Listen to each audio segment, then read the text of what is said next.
Hello and welcome to Learn Data. It's great to have you on this channel. I'm Nilesh, and in this video we'll continue to learn about time delta in Pandas. Here we'll learn how to create time delta range and how to use that with a series. We'll look at some of the operations with NAT, order time, and also how we can use time delta in addition division operations. Finally, we'll end this lecture with resampling code. So let's get into Jupyter Notebook and start coding. Here I've imported 5 libraries and these are the versions I'm using. Now for time delta range, let's create that one first. Time delta range. The method is similar to what we have seen before. So pd.timedelta underscore range, all lowercase, and similar to date range we have a start, so let's say 1 days, and then we have the end, which is let's first try with just start, and we'll specify periods is equal to 3, and that's it. So let's see what we get. So here the default frequency, as you can see, it's by day, and we get the 3 days in the time delta index. Now let's add a couple more parameters. So time delta underscore range, and here we'll specify start is equal to 1 days, end is equal to 3 days, and then we have frequency is equal to day. So here again we get the same output as above, and as we saw earlier, the default day here, if we specify the day as a frequency, it's also a default value. Now there are other ways we can do this. So this is time delta underscore range, and here we specify start is equal to 1 days, end is equal to 2 days, frequency is equal to 55 minutes, and as you can see we get several values in the output which have frequency of 55 minutes. So the first data point is 0 minutes, and 55 minutes, then plus 55 minutes, and so on. And the frequency, as you can see, is 55t, as t is for minutes. Now there's yet another way, so let's look at that as well. pd dot time delta underscore range, and here we specify the start, say 1 days, and then we have end is equal to 3 days, and after this we can specify frequency, which could be a string as well. So 1 day and 5 minutes, so this is also allowed. So if we have that frequency, so we're looking at 1445 minutes in total, and that's the based on that frequency, these are the only two values we get in the output. Now let's look at how we can create time delta. We can use a time delta index. So time delta index, and for this we'll create a series A, pd.series, and for this series we'll have the values, let's say 10, 20, 30, 40, and 50, and then here below we'll add the index. So index would be the time delta range that we just learned how to make. So time delta underscore range, and we'll specify the start as 1 days and 12 minutes, and here we'll specify periods is equal to 5 because we have 5 values, and the frequency would be minutes, so that's why we have the t. So this is the let's see, okay, so this is the series that we have. Now in this series we can slice this series based on that time index, and to do that, this is one way you could do it. So a open square bracket, say we want to slice at 1 days and 13 minutes, From there we need the data up to 1 days and 15 minutes. And if we look at the output, we start at 13, and so that's included, and we end at 15. So both of these endpoints are included in the output. Moving on, let's look at how we can perform other operations when there is NAT in the data. So operations with NAT, not a time. So x is equal to, we'll create date time and time delta index. So pd dot time delta index, and here we specify 1 days, and then pd dot nat, and after that we create 2 days. So once we have that, we can create x dot to underscore list, and therefore we now have 3 values, 1, 2 and 3. The second value is NAT, and we have 2 time deltas in there.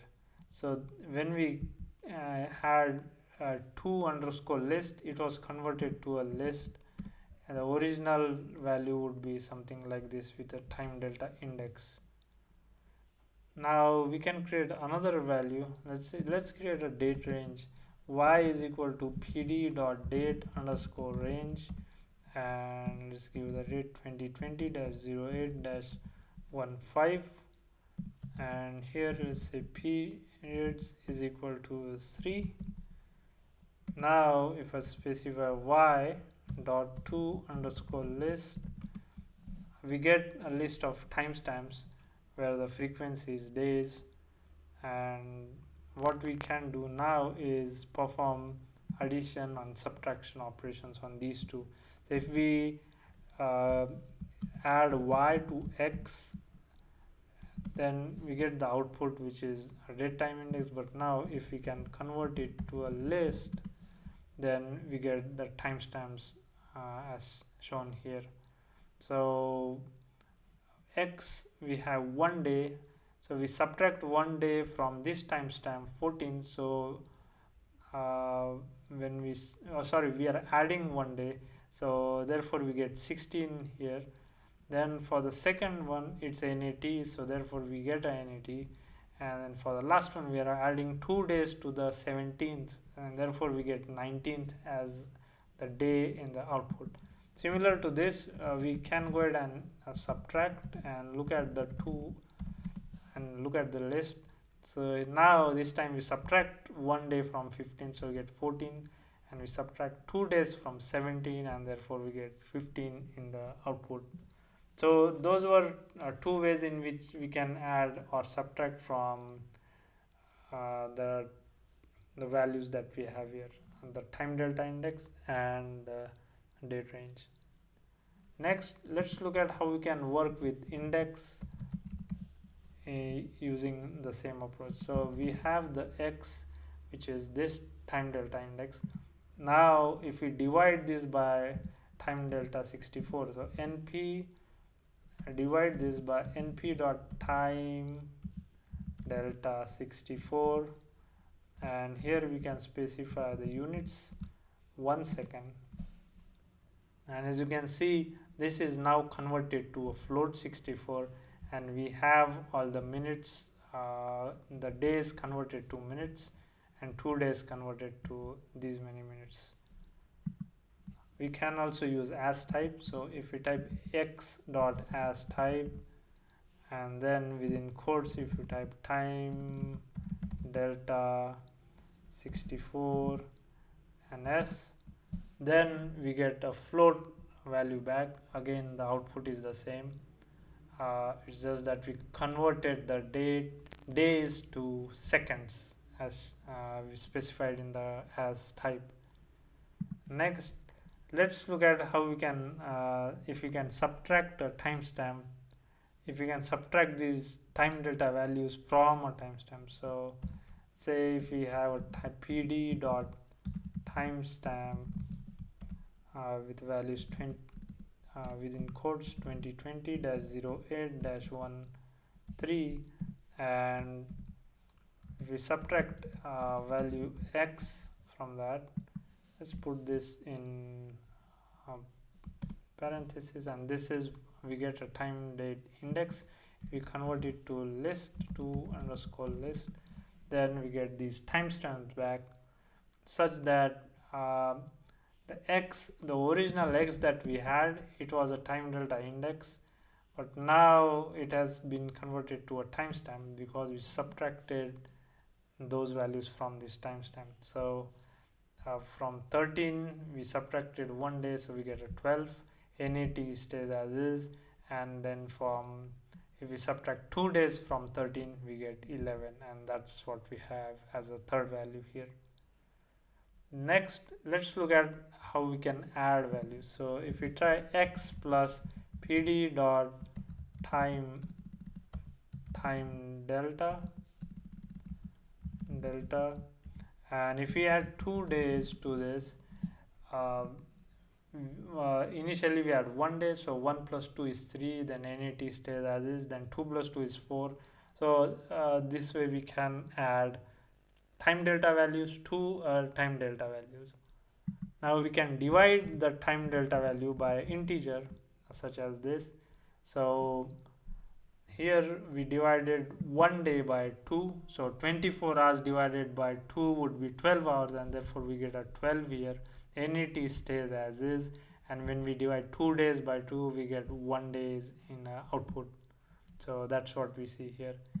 We can also go ahead and divide time delta value by time delta value itself, and here we are dividing it by 1, so we get 1 NaN and 2, and it's changed to float value instead of time delta 64. Now let's look at how we can use resampling.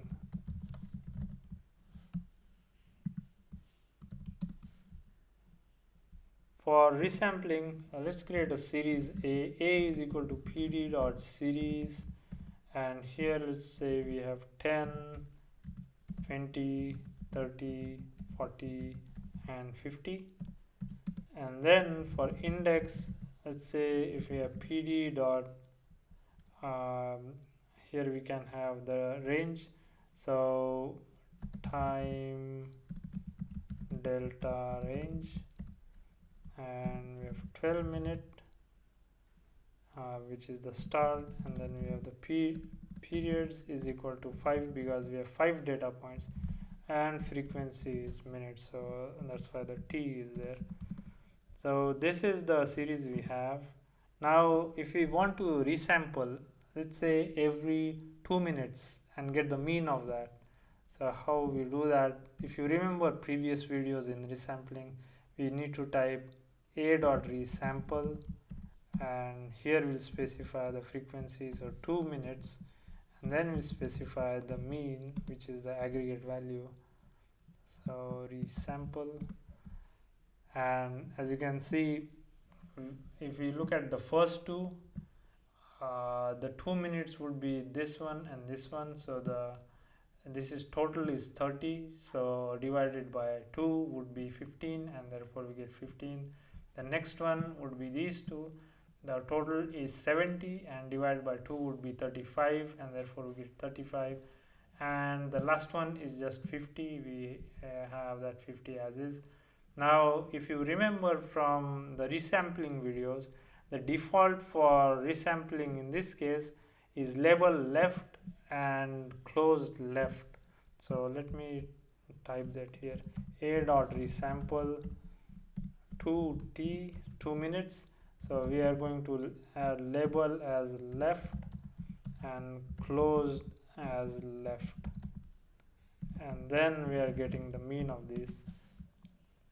So what's happening here is when we look at just these two, the label is going to be 12, and that's what we see in the output.